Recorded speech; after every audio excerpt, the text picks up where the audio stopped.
Hey friends, today we are going to knock off a darling Easter product from Pottery Barn. So I love Pottery Barn, absolutely love it, own many things from it, but this is something I can make and for a fraction of the price. And so I'm going to show you how to make it too with your Cricut. So let's go ahead and pop over to the craft table and let me show you what we're doing. So here it is. We are going to knock off the Pottery Barn Easter basket. This thing is adorable, but check out that price. For the largest basket personalized is $83.50. We can do that for pennies on the dollar. Okay, so let's start out by comparing the Pottery Barn basket on the left to my basket on the right. I was pretty excited about how it turned out, and I have two financial breakdowns for you. First, we know that the largest size Pottery Barn basket is going to cost us $83.50. For my basket on the right, I have two prices for you. The first price of $6.68 takes into account that you already own your basket and that you already own rolls of iron-on and Wonder Under, and we'll be using a portion of those, and I did account for a small amount of that overall price tag for those rolls in this $6.68. So you'll only be purchasing the fabric and the thread and some cross-stitch thread for your project.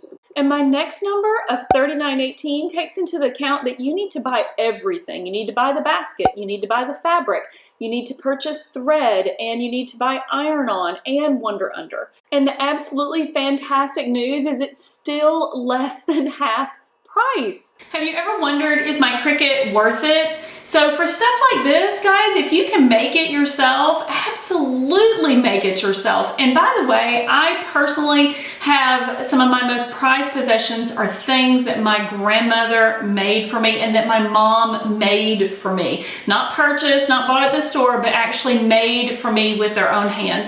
And so if you are looking to make something for someone that you love, someone in your life, this is such a cute and darling craft, something that they're going to be able to keep for years and years to come. Let's get into it. Okay, so here we are on the craft table. So the first thing I want to tell you is we are making this out of 3 fat quarters.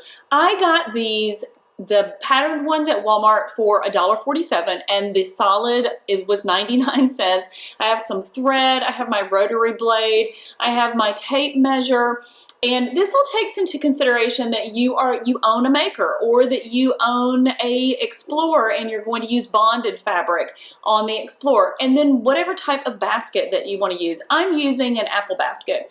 So the first thing we want to do is we want to measure our basket, and I'm using a large one. So my diameter of my basket is roughly 12 inches, about 11.5 interior, and then it's about 8 inches deep.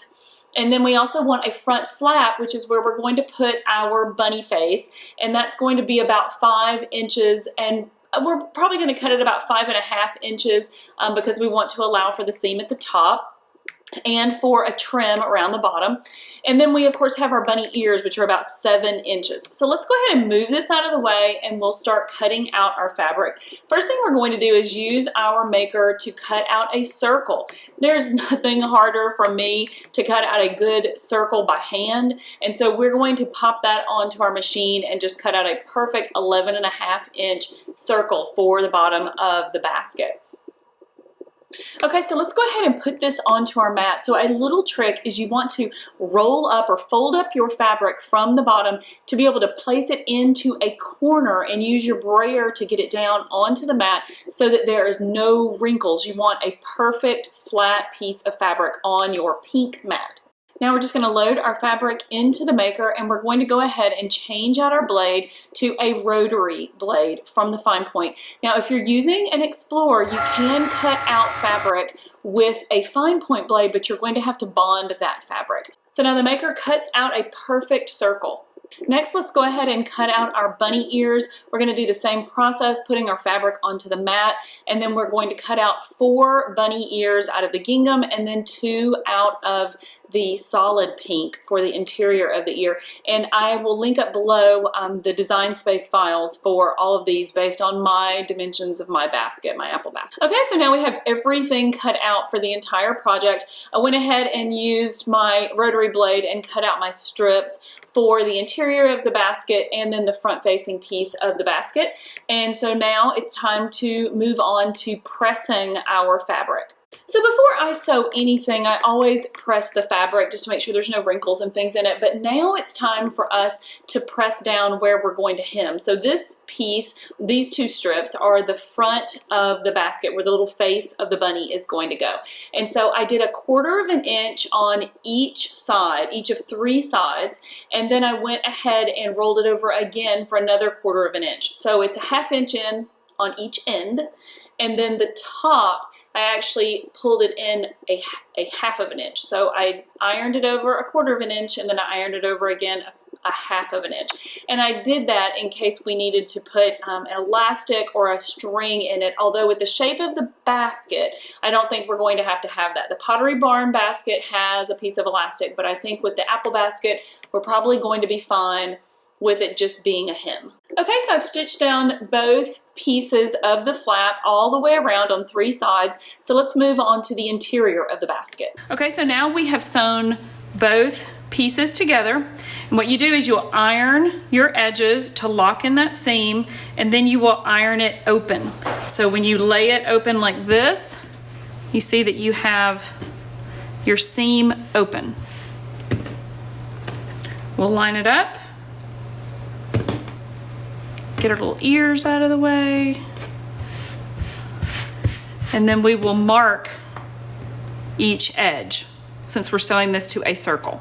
Okay, and so then we take our circle that we cut out and we ironed it, marking all 4 of the corners. We're gonna take our fabric marker, so this is a washable fabric marker, and then we will mark it, and then we'll open it up and mark the rest. So here we go, so we'll mark. Okay, so now we've marked each of the 4, and we also want to mark this piece of fabric so that we can match them.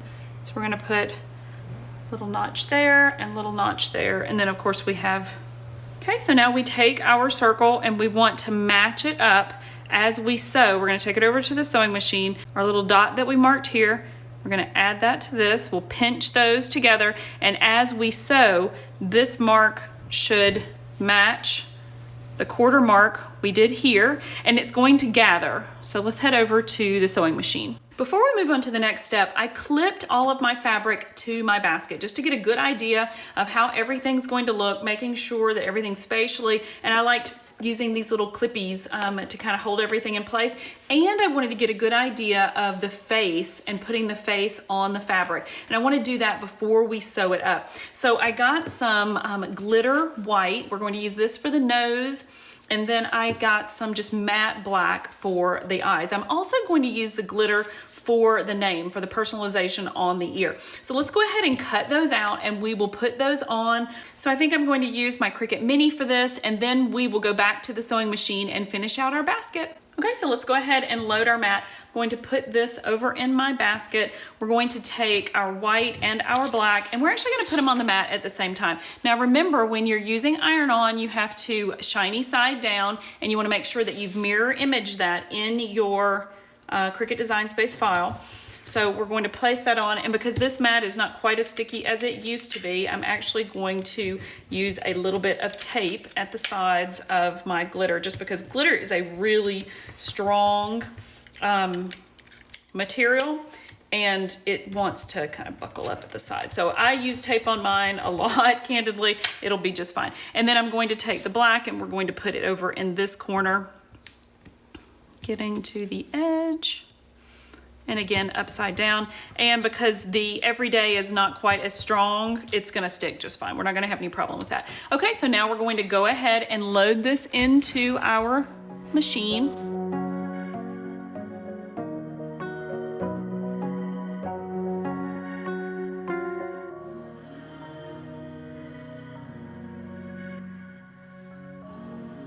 Okay, so now I have all of my items weeded out, and what I want to do is I want to take this front flap, I'm going to fold it in half, and I want to find that center point. So we could use a ruler, but this is just as easy, if not easier. So we've got that center point, and then what I want to do is I want to flatten that back out.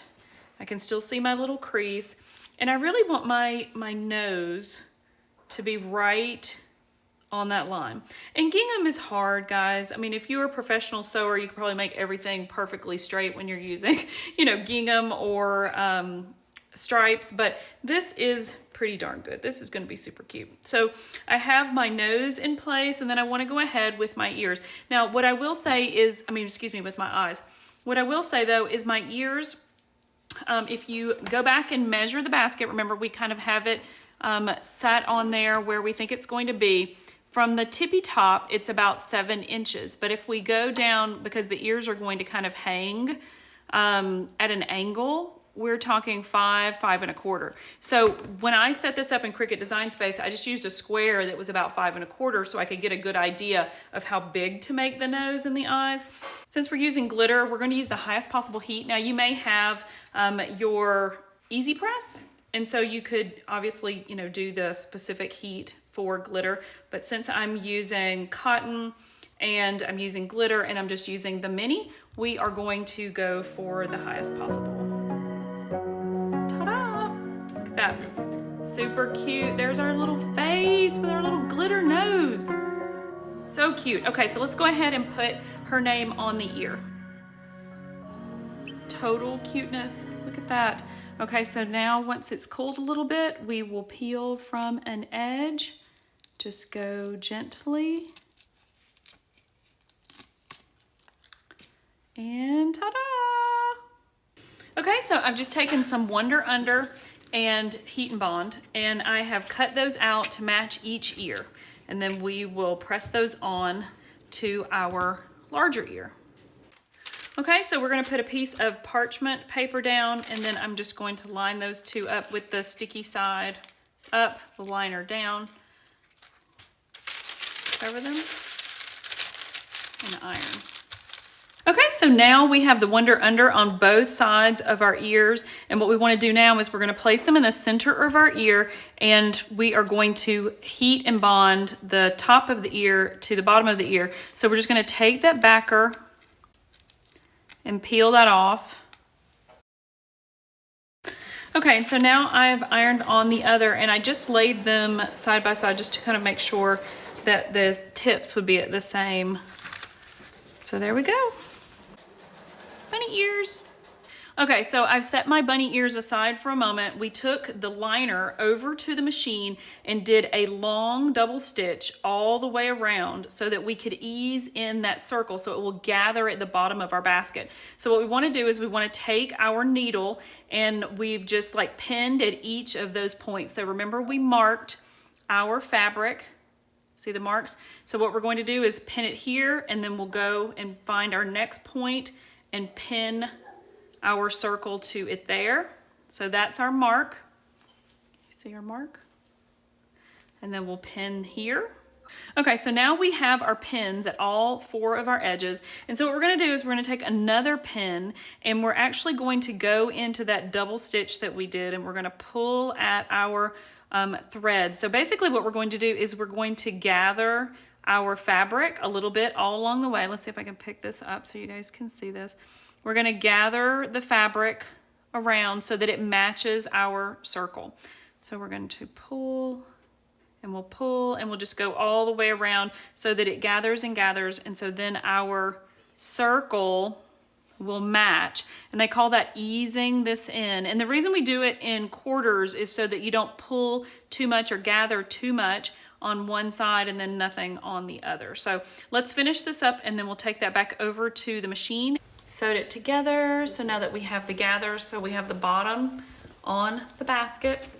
Okay, so now I'm going to take some cross stitch thread, and I'm going to put on our whiskers, and then I'm going to stitch around our bunny ear.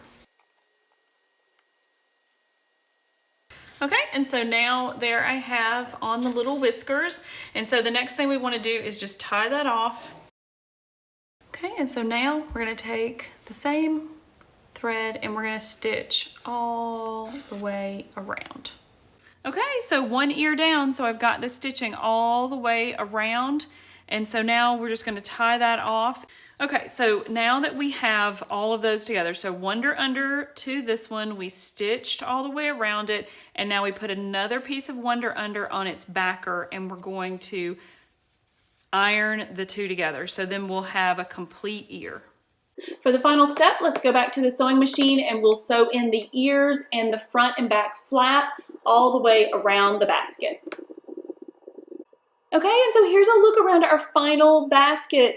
So everything is sewn into place, and that front and back flap purposefully hemmed on each end so that we could not only fit our handle, but to accommodate the fact that we were using fat quarters for this project and only spending about $4.50 in fabric. I think it turned out amazing. I hope you like it too. And if you love this basket, give me a thumbs up so I know you like this kind of content and we can do more of it.